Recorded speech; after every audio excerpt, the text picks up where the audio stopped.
സംരംഭം സ്റ്റാർട്ട് ചെയ്തത്. ഇന്ന് മുതൽ സ്റ്റാർട്ട് ചെയ്യാം. അപ്പോൾ എല്ലാ ഉൽപ്പന്നങ്ങളും ഇതിലുണ്ട്. നിരവധി ഉൽപ്പന്നങ്ങൾ ഈ RCM മുഖാന്തരം വിൽപ്പന ചെയ്യുന്നുണ്ട്. അപ്പോൾ ഏതാനും എണ്ണത്തിൻ്റെ ഒരു സാമ്പിൾ എന്ന രീതിയിലാണ് നമ്മൾ ഇന്ന് ഇവിടെ പരിചയപ്പെടുത്താൻ വേണ്ടി ഉദ്ദേശിക്കുന്നത്. അപ്പോൾ അതിൻ്റെ ഉദ്ഘാടനം നമ്മുടെ ഈ ഇവിടുത്തെ വാർഡ് മെമ്പർ ഇന്ന് നിർവഹിക്കും. അപ്പോൾ ഇവിടെ എത്തിച്ചേർന്ന മുഴുവൻ ആൾക്കാർ സ്വാഗതം ചെയ്യുന്നു. അപ്പോൾ പ്രത്യേകം ഒരു ക്ലാസ് നമ്മൾ ആരോഗ്യ ക്ലാസ് ഇവിടെ വെച്ചിട്ടുണ്ടായിരുന്നു. അപ്പോൾ ആൾ കുറവായതുകൊണ്ട് ചെറിയ രീതിയിൽ അത് ഇന്ന് നടത്തും. പിന്നെ അടുത്ത ഒരു മീറ്റിങ്ങിൽ നമുക്ക് നന്നായിട്ട് നടത്താം. അപ്പോൾ ആകാശ് സാറാണ് ഇപ്പോൾ നമ്മളെ ഈ ആരോഗ്യ ക്ലാസ് ഇന്ന് നടത്താൻ വേണ്ടി ഉദ്ദേശിച്ചത്. അദ്ദേഹത്തിന് സ്വാഗതം ചെയ്തു. അദ്ദേഹത്തിൻ്റെ മദർ ഇവിടെ എത്തിയിട്ടുണ്ട്. പ്രസീത മാഡം അവരെയും ഇവിടെ ഈ ഇതിലേക്ക് സ്വാഗതം ചെയ്യാം. അതോടൊപ്പം നമ്മുടെ എൻ്റെ എല്ലാ ഇതും പ്രവർത്തനത്തിന് എല്ലാ മാർഗനിർദ്ദേശം നൽകുന്ന സുഹൃത്തും നാരായണ നമ്പൂതിരി അവരുകളെയും നമ്മൾ ഈ വേദിയിലേക്ക് സ്വാഗതം ചെയ്യാണ്. അതോടൊപ്പം തന്നെ ഇവിടെ എത്തിച്ചേർന്ന മറ്റ് നാട്ടുകാരായ എല്ലാ ആൾക്കാരെയും സ്വാഗതം ചെയ്തുകൊണ്ട് ഉദ്ഘാടനത്തിന് വേണ്ടി നമ്മുടെ വാർഡ് മെമ്പറെ ക്ഷണിക്കുക. ഇതിനു അവിടെ തന്നെ ഇവിടെ തന്നെ ആരോഗ്യ ക്ലാസ് നടത്തുന്നുണ്ടല്ലോ അല്ലേ? നടത്തുന്ന ആകാശല്ലേ?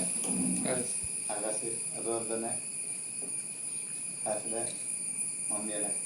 മമ്മി നാരായണൻ അവര് എന്നാൽ ഇവിടെ ഇങ്ങനെ ഒരു സംരംഭം തുടങ്ങുന്നുള്ളത് എന്നോട് മിനിയാന്ന് പറഞ്ഞു. അവസ്ഥയായിട്ട് അങ്ങനെയുണ്ട് ഒരു സംഭവം തുടങ്ങുന്നത്. ഞാൻ നല്ലത് തന്നെ. ഇതെന്ന് പറഞ്ഞാൽ ഇപ്പം പറഞ്ഞാൽ എല്ലാ സാധനവും ഉണ്ട് എന്നാണ് പറഞ്ഞത്. സാധനം തെറ്റെത്തിയിട്ടില്ലെങ്കിലും എല്ലാ സാധനവും ഉണ്ട് എന്നാണ് പറഞ്ഞത്. ഇയാളെന്ന് പറഞ്ഞാൽ പല രീതിയിലെ മറ്റേ കേസ് രീതിയിലായിട്ട് നടന്നു പോകുന്നുണ്ട്. ഈ സംഭവം ഇത് പറഞ്ഞാൽ ഇതൊരു പ്രചരണമാണ്. ഇതിൻ്റെ പ്രചരണം ഇപ്പം നാട്ടിലെത്തിയാൽ ഇപ്പം തന്നെ ഇയാൾക്ക് പറഞ്ഞാൽ ഇങ്ങനത്തെ സാധനങ്ങളുണ്ടെങ്കിൽ ഇപ്പം തന്നെ ഒരുപാട് ചെറുപ്പക്കാരികളുണ്ട്. തൊഴിൽ അവർക്ക് 2-3 ആളെ ആക്കിയിട്ട് അല്ലെങ്കിൽ വിറ്റാൽ ഇങ്ങനെ കമ്മീഷൻ ഉണ്ട്. ഇപ്പം നമ്മുടെ വീടുകളിൽ എളുപ്പം വരുന്ന പെടുന്ന ഇരിട്ടി, കോഴിക്കോട് പല സ്ഥലങ്ങളിൽ നിന്നും വരുന്നുണ്ട്. വേഗം നോക്കിയിട്ട് വരുന്നുണ്ട്. അതിന് നമ്മൾ കായ്പൊടി എടുക്കട്ടാ, സോപ്പ് എടുക്കട്ടാ, മറ്റേ സെൻ്റ് എടുക്കട്ടാന്നും പറയും. ഇതാണ് ഇപ്പം നമ്മളെ നാട്ടുകാരനെ എങ്ങനത്തെ കൊണ്ടുപോകുമ്പോൾ ഇത് നല്ലൊരു ചിലവുണ്ടാവും, നല്ലൊരു മാർക്കറ്റും കിട്ടും. സാധനം നല്ല മാർക്കറ്റ് കിട്ടുമല്ലേ? അവിടെ വന്നാൽ പിന്നെ ഇതിങ്ങനെ ഉദ്ഘാടനം ചെയ്തിട്ടുണ്ടെങ്കിൽ പബ്ലിസിറ്റി നല്ല പബ്ലിസിറ്റി വന്നാൽ ഇതിനെ കുറച്ച് നമുക്ക് 2-3 ആൾക്ക് തൊഴിൽ കൊടുക്കാം. എൻ്റെ ഒരു അഭിപ്രായം പറയുന്നതാണ്. 2-3 ആൾക്ക് തൊഴിൽ കൊടുക്കാണ്ട് കഴിയും. അതിനെക്കൊണ്ട് അവർ എൻ്റെ ബിസിനസ് നടക്കും അല്ലേ? എൻ്റെ ബിസിനസ് നടക്കും. ഇതെന്ന് പറഞ്ഞാൽ ഇപ്പോൾ പറഞ്ഞാൽ ഇതിൽ കുറേ പറഞ്ഞു ഇതിലേക്ക് തന്നെ കുറേ ഐറ്റംസ് ഉണ്ട്. ഇതെന്ന് പറഞ്ഞാൽ എല്ലാവരും മണിക്കുന്ന ഐറ്റംസാണ്. കുറേ സോപ്പ് സോപ്പ് അതുകൊണ്ട് ഇതെല്ലാം നല്ല മൊത്തത്തിൽ പോകുന്നതാണ്.